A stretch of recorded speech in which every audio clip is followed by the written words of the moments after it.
High intelligence used to guarantee high income, didn't it? Well, in this video, you will understand how this historical correlation is being severed before your eyes. You will discover the expertise trap, a market phenomenon where the automation of complex tasks paradoxically destroys the wages of the most skilled professionals first. You will identify the new evolutionary niche that is emerging from this wreckage, revealing exactly what human trait becomes valuable when raw intellect drops to zero cost. To give you an idea of the scale of this mutation, consider the forecast from Goldman Sachs, which envisions a massive disruption in global GDP. But unlike previous industrial revolutions that punished the muscles of the worker, this one is targeting the neocortex of the elite. This is not a recession. This is a species-level selection event. And do you know who you are in this story? You are potentially the endangered species. It means that if you are still banking on your ability to solve complex problems to pay your mortgage, you are standing on a melting iceberg. Hello, I am Fernando Diaz. Welcome to 2029, the Great Disruption. Today, we are going to look at the organism of the economy through the microscope at 3 different levels of approximation. In Zoom Level 1, the macro habitat, you will see how the environment of value is shifting from scarcity to abundance. In Zoom Level 2, the meso-adaptation, you will analyze why your degree might be a liability, not an asset. And in Zoom Level 3, the micro-mutation, you will learn how to rewire your own cognitive survival strategy to thrive in the era of the useless class. Let's get started! Zoom Level 1, the macro habitat, the saturation of the synapse. We begin our dissection at the highest level of the trophic chain. Imagine you are looking at a satellite map of the global economy. For the last 50 years, intelligence was the fertile soil. If you planted a seed of high IQ there, it grew into money. Today, that soil is being flooded. We are witnessing a phenomenon I call cognitive inflation. When a resource becomes infinite, its market value drops to zero. In 2029, raw processing power, the ability to calculate, summarize, and synthesize, is as abundant as oxygen. And just like oxygen, you don't get paid for breathing it. This explains the disconnect that is likely keeping you up at night. On one side, you have the techno-optimists promising a golden age. Institutions like Goldman Sachs projected a 7% increase in global GDP driven by generative AI. It sounds like a feast, but looking closely at the data through our biological lens, we see a different story. According to Daron Acemoglu, an institute professor at MIT who modeled these exact dynamics, the actual boost to total factor productivity over the next decade might be as low as 0.53%.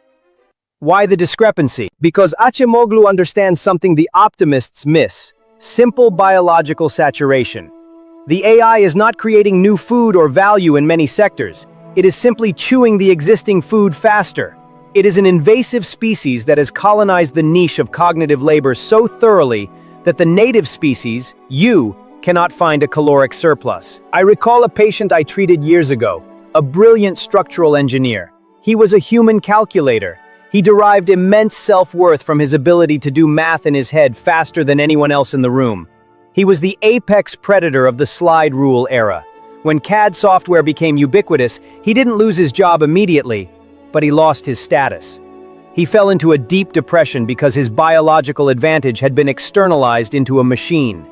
He felt like a lion in a zoo, fed perhaps, but stripped of his hunting ground. That is the macro habitat of 2029. The hunting ground for smart people is gone.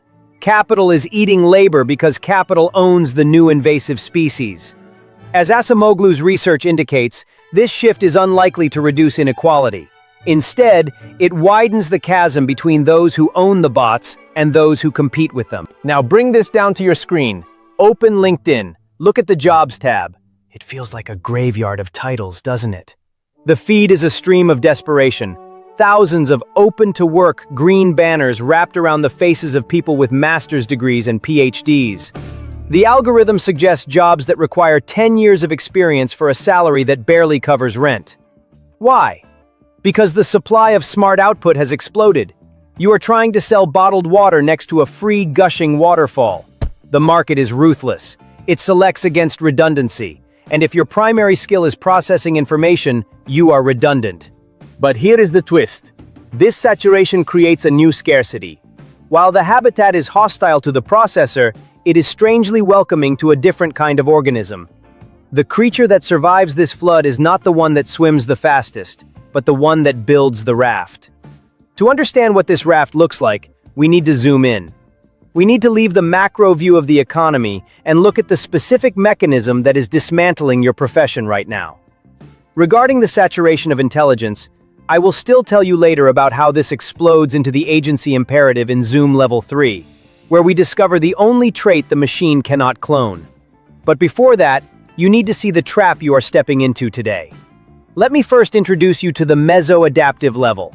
Zoom Level 2, the meso-adaptation, the expertise trap. Focus your microscope. We are now looking at the tissue of the labor market. There is a dangerous myth circulating in the corporate bloodstream. AI comes for the blue-collar jobs first. This is a lie. The predator prefers the fattest prey, and the fat is in the expert class. According to the expertise framework developed by David Autor and Neil Thompson, researchers at MIT's Work of the Future Task Force, automation has a perverse preference for high-stakes, specialized logic. They describe a phenomenon that effectively inverted the survival logic of the workforce. Consider the case of the London taxi drivers. These were the cognitive athletes of navigation. To get their license, they had to pass the knowledge, memorizing 25,000 streets and thousands of landmarks. It was a feat of memory so intense, it physically enlarged their hippocampus, the brain's memory center. They were the experts. Then came GPS. Suddenly, the expert task of navigation was democratized. Anyone with a phone could do it. The result? The supply of drivers exploded, and the premium for being a navigation expert vanished. Now, look at the bookkeepers. It seems like a simpler job, right? But Autor and Thompson found that while the simple, repetitive tasks of bookkeeping were automated, the judgment required to manage the exceptions remained human. The result? Bookkeepers saw a rise in real wages, while the experts in other fields saw theirs collapse. This is the expertise trap. If your job relies on a knowledge that can be codified, like case law, medical diagnostics, or coding syntax, you are the taxi driver. The AI is the GPS. And you are about to face an army of Uber drivers entering your profession with a tool that makes them 80% as good as you for 10% of the cost. I love the movie The Big Short. There is a scene where they realize the entire housing market is propped up by bad loans disguised as high-grade bonds. They saw the structural rot before anyone else. Today, the high-grade bond is your specialized degree. It looks valuable. It is rated AAA by society. But underneath, it is based on a scarcity that no longer exists. You are holding a subprime degree. Imagine you are using Notion. You have spent years building a complex system of wikis, databases, and project trackers. You pride yourself on your ability to organize information. Then, the Notion AI update drops. Suddenly, a junior intern can type, "Organize this project based on the para method," and generate your entire life's work in seconds. The interface is clean, white, silent. It doesn't mock you. It just renders you obsolete. The friction of organization, the very thing you were paid to handle, disappears. And with it, your paycheck. This is a biological shock. It is like the meteor that killed the dinosaurs. The T-Rex was the perfect predator for its environment. Huge, strong, specialized. But when the sky went dark, being huge was a liability. The small, adaptable mammals survived. You need to stop being a T-Rex. You need to stop relying on the bigness of your intellect. But how? If knowing things is no longer the survival trait, what is? What is the mammalian adaptation of the cognitive age? When it comes to the collapse of expertise, we will revisit this later as we explore the directed volition in Zoom Level 3. Because there is one thing the meteor didn't kill. There is a spark in the mammalian brain that the reptile lacked. And it is the only thing that separates you from the useless class. Let's zoom into the very center of the cell. Zoom Level 3, the micromutation, the agency imperative. Maximum magnification. We are now looking at the individual neuron, at the spark of intent. This is where the battle for your survival will be won or lost. The TIAA Institute released a report that serves as a genetic map for this new era. They found that by 2030, nearly 60% of the workforce will require completely new skills. But here is the key mutation. 70% of employers identified analytical thinking as the most essential core skill. But I want to challenge that term. Analytical thinking is too passive. The AI can analyze. The AI can look at a dataset and find patterns better than you. What they really mean, what the market is desperately screaming for, is agency. Agency is the biological capacity to want a specific outcome and to force reality to conform to that desire. Professor Rose Luckin, an expert on AI and education, hit the nail on the head. Regurgitating knowledge is something that you can automate very easily. The machine has no desire. It has no hunger. It creates because you told it to. Therefore, the person who does the telling is the new king. Think about the film Spotlight. The investigative team didn't have better data processing tools than the Catholic Church. They had a relentless, obsessive need to find the truth. They knocked on doors. They pushed. They connected dots that didn't want to be connected. An AI could have scanned the documents they found in seconds, but an AI would never have decided to look for them in the basement. That is the agency imperative. In a world of infinite answers, the value shifts to the quality of the question. This creates a new evolutionary bifurcation. On one side, we have what Yuval Noah Harari calls the useless class. People who surrender their agency to the algorithm, letting the GPS drive the car until they forget how to steer. This leads to mental atrophy, a withering of the decision-making muscles. On the other side, we have the augmented agents. These are the people who use the AI not as a crutch, but as an exoskeleton. They practice intelligence amplification. I remember walking through the ruins of Petra in Jordan. The city wasn't built by just stacking rocks. It was carved out of the mountain. It required a vision that saw the temple inside the stone before a single chisel was lifted. That is your job now. The AI provides the chisel, the code, the text, the image. The AI provides the muscle, the processing power. But you must provide the vision of the temple. If you just stand there holding the chisel, waiting for the mountain to tell you what to do, you are fossilizing. You must be the architect of the subtraction. You must decide what not to build. Consider your daily routine. When you open your email, do you react or do you project? The useless class reacts. They spend their day answering the machine's prompts. The sovereign agent projects. They look at the blank page and feel the terror of total freedom. And then they command. This is the only way to avoid the skills chasm. You don't bridge the gap by learning more Python syntax. You bridge it by learning how to wield Python like a weapon of mass construction. The danger here is profound. It is easy to drift. It is easy to let the current of convenience carry you downstream. To act like the characters in Fast and Furious, driving fast but going nowhere, violating the laws of physics just for the spectacle. Don't be a spectacle. Be a force. The micromutation is not about becoming smarter. It is about becoming more stubborn about your goals.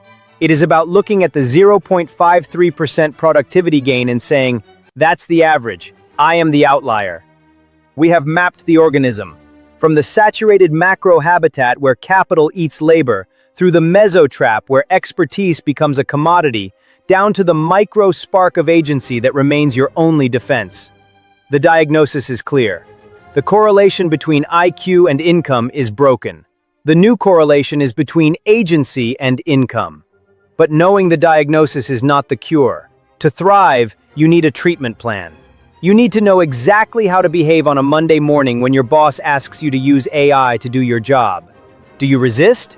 Do you comply? Or do you subvert? I will leave you now with the final synthesis. The prescription for your survival in this brave new world. The transition is not coming. It is here.